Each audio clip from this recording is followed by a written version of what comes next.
Welcome to my channel, and don't forget to subscribe if you're serious about learning English in a fun, relatable way. Today, I'm sharing an inspiring story called Speak English in 30 Days, a simple daily plan. It's not just a guide. It's a journey through the eyes of a young woman named Sara, who decided to transform her English speaking skills in just 1 month. First, we'll walk through her early steps, how she started from scratch, using small daily routines and self-practice techniques to build confidence. Then we'll see how she developed a structured plan, morning vocabulary reviews, online speaking clubs in the afternoon, and immersive listening sessions in the evening. As her confidence grew, Sara pushed herself to speak with real people in real-life situations. Yes, even with tourists at her local cafe. Around day 20, her conversations became more natural and her motivation skyrocketed. In the final days, she polished her pronunciation, gave mini presentations, and celebrated her success by sharing her progress with family and friends. But what happened after 30 days? That's where it gets exciting, because Sara didn't stop. She created a long-term English routine that kept her growing week after week. As you listen, ask yourself, have you ever tried speaking English every day, even just a little? What if you labeled things in your house or practiced your thoughts in English during your daily routine? Could it help? Would you be brave enough to speak with a stranger in English like Sara did? If you've ever felt stuck, shy, or overwhelmed trying to speak English, this story is for you. Whether you're a beginner or restarting after a long pause, Sara's journey will give you real ideas, daily habits, and the motivation to say, yes, I can speak English one day at a time. Let's begin this journey together. The beginning of the journey. In a little town nestled between green hills and winding rivers lived Sara, a young woman whose heart carried a dream, to speak fluent English in just 1 month. She understood that diving into a new language could be daunting, but she believed wholeheartedly in herself. Sara's inspiration came from her grandmother, who had learned English late in life and often told Sara, "Language is the bridge to new worlds." Those words echoed in Sara's mind as she resolved to embark on her 30-day speaking journey.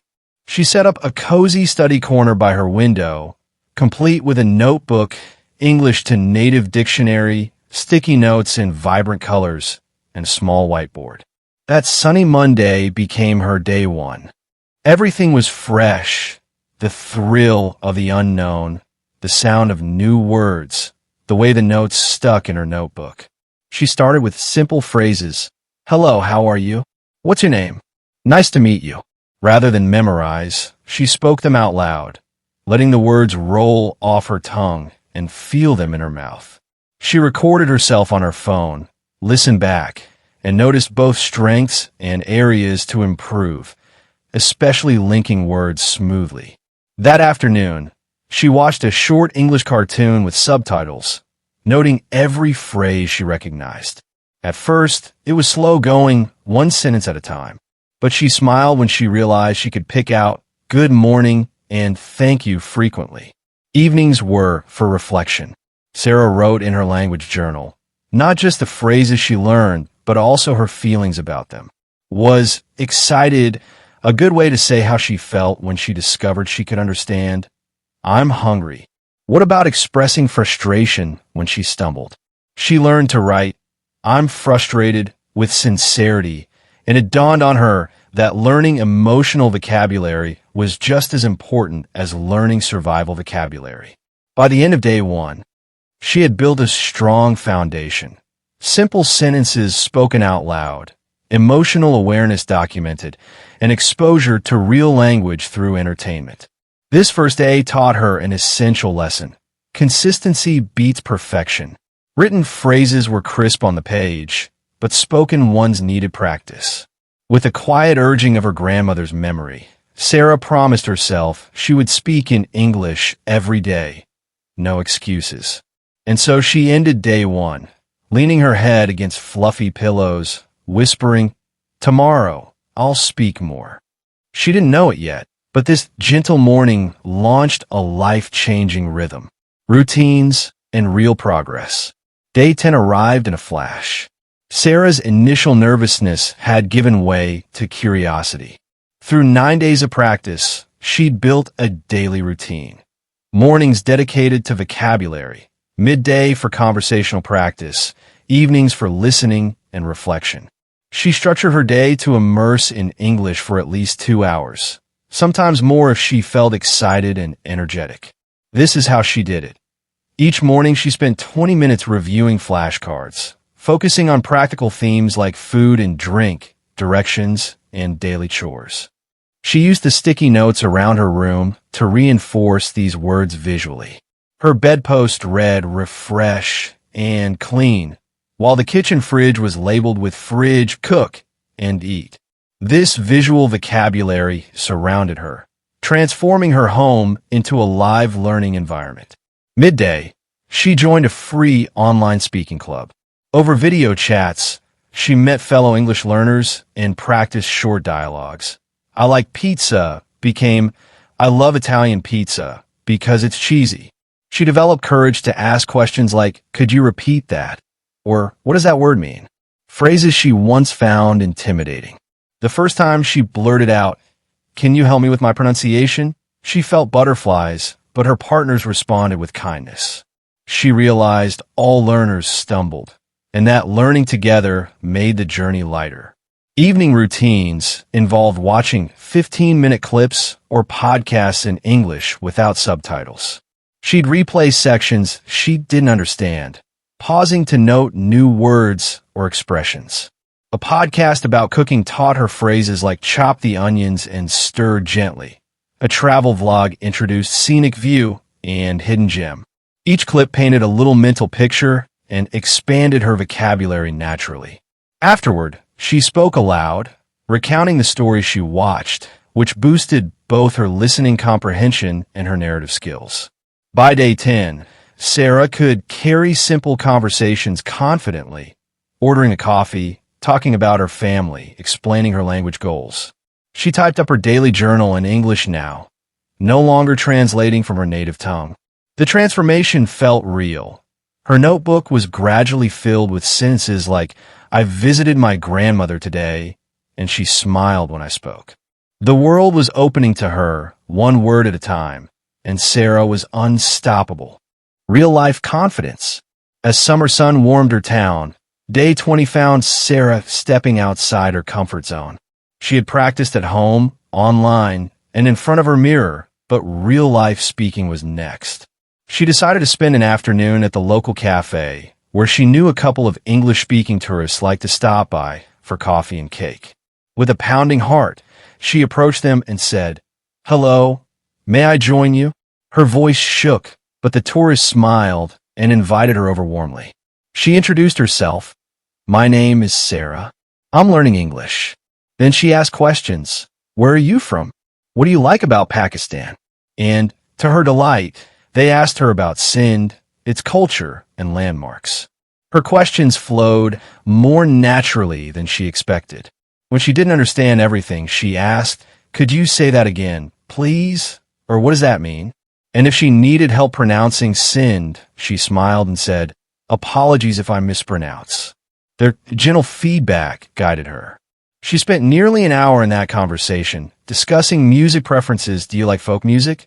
Local food? Have you tasted biryani? And future travel plans. Each new phrase felt like a spark. She learned delicious, vibrant, historic, words she had practiced at home but never used conversationally until then. As the tourists left, one shook her hand and said, you speak great English. She nearly floated back home, thrilled, relieved, energized. That night, Sara recorded herself recounting that cafe conversation in her notebook. She wrote, today I spoke with tourists and asked them about their trip. Then she listened to her recording and corrected small pronunciation glitches, especially remembering to pronounce the S in Sindh. She realized live practice unveiled growth areas she couldn't see alone at home. Day 20 taught Sara two important strategies. Step outside confidently, and use real life as your English training ground. Some days, that might be a cafe, a market, or even a simple chat with a neighbor in English. By speaking in public, she not only tested her skill, but also fed her motivation. Her journey toward fluency had now truly started from heart. Skill expansion and creative expression. Approaching the final week, Sara structured days 21 to 25 around polishing and immersing more deeply. She broadened her growth zones. She made short videos in English, documenting daily life. For instance, day 22, I cooked biryani and experienced a minor kitchen disaster. She uploaded it to a private group for language learners and asked for feedback. Her audience responded with helpful tips on pronunciation and sentence structure, like suggesting she rephrase, "I made a mess," more naturally. Simultaneously, she began thinking in English, inside her head. While walking, she narratively described the world around her. "I see green leaves," or the call to prayer echoes softly. That inner voice became her loyal partner, always speaking, always learning. It transformed her day-to-day experience from silent observation to spoken thought. To break monotony, she also started learning English songs. Singing along improved her rhythm and intonation. She found a folk pop track that wasn't too fast and learned lines by ear, slowly at first. By day 24, she was singing the chorus aloud and recording herself to track progress. She noticed how word stress changed meaning. Present as a noun versus verb. Music brought play into learning, and that joy boosted retention. On day 25 evening, she hosted an English chat night at her home, inviting a few local English learner friends. They gathered around tea and cookies, sharing stories. My proudest moment was, or my dream trip is, the atmosphere was relaxed. Laughter filled the room when someone mispronounced chocolate as chocolate. They encouraged each other, mimicked helpful phrases, and cheered when someone said, "I love this language." They realized that learning in community magnified progress. By the end of day 25, Sara's English wasn't perfect, but it was vibrant, functional, and living. She could describe emotions, recount stories, understand conversations, and most importantly, she could speak. She had gone from whispering in her room to sharing jokes around a table. She was ready for the final stretch, polishing, celebrating, and preparing a confident next step. The final days and moving forward. The final stretch, days 26 to 30, were about celebration, reinforcement, and envisioning what came next. On day 26, Sara reviewed her journey, reading her old journals, watching day one's first shaky self-recording, and comparing it to now. The transformation surprised her. Shorter pauses, smoother pronunciation, more natural flow. She cataloged key vocab, simple sentences, real conversation, confidence, and community. Then she set up final practice goals. 1. Record a 2-minute speech about her hometown in English. 2. Read a short news article aloud as clearly as possible. 3. Have a conversation with a near native English speaker, a teacher friend. 4. Prepare a small bilingual presentation for her family about her journey. Day 27 to 28, she tackled the speech and reading exercises. She wrote her hometown speech by herself. Our town, Karachi, hometown, Kankat, and practiced until it felt natural. She read the local news article on agriculture in English and recorded herself, focusing on clarity and intonation. She listened, rewrote any awkward phrasing, and recorded again. On day 29, she met her teacher friend via video. She nervously launched into her 2-minute speech, describing Kankat's canal-fed fields, festivals, and family traditions. Her friend listened, then offered gentle corrections like adjusting a few vowel sounds or rephrasing "in my country" to "back home." She also quizzed Sara with follow-up questions. What do you like most? And why did you start this challenge? Sara responded with ease. Day 30 was a celebration. She invited family and friends, presented a short slideshow she'd made, with English text and images. She spoke, "Hello, everyone. Thank you for coming. I'm happy to share my progress." She delivered it with a smile and confidence, errors and all. Her audience clapped, proud and supportive. She ended by saying, "This is not the end. I will keep practicing." That night, Sara wrote in her journal one final entry. "I spoke English for 30 days daily. I learned words, made friends, told stories, sang, taught, presented, and discovered I am capable." She realized the plan hadn't just brought language skills, it had given her courage. And while day 30 marked a milestone, it also became a new beginning. Bonus: life after day 30. How to keep speaking English naturally. Sara didn't stop. She transitioned from learner to user. She adopted an English lifestyle with a simple plan: weekly speaking practice, daily media consumption, and creative expression. Mondays became reading days. Tuesdays were speaking days. Wednesdays were for shows and learning idioms. Thursdays for journaling or storytelling. Fridays for games or music. She joined language forums, made new friends, and kept using English not because she had to, but because it made her feel empowered. For her, and for any learner, the message is clear. If you can speak English for 30 days, you can speak it for life. And that's the story of how Sara learned to speak English in just 30 days, one small step at a time.